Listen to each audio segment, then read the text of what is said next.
First responders are the first point of contact when flooding happens, especially when someone gets trapped in floodwaters. Colonel Rhodes with the Washington County Sheriff's Office says the Marietta Fire Department and all of the volunteer fire departments take the lead on flooding rescues. Colonel Rhodes says the fire stations are equipped with boats to better access areas of flooding in case they have to do a rescue. He says the Sheriff's Office works as a backup to the fire departments, often setting up communication for rescue operations as needed. Drone unit pilot Davis Powers says they also use a drone to see areas that may not be accessible right away to see if resources need to be concentrated on a rescue in deep water.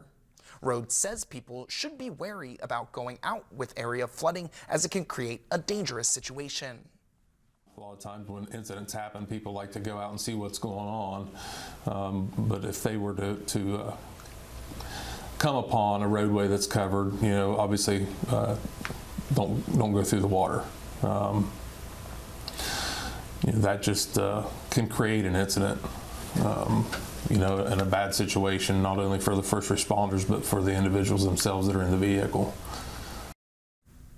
Colonel Rhodes says they keep tabs on what roads are covered with water and post road status updates on social media during flood events.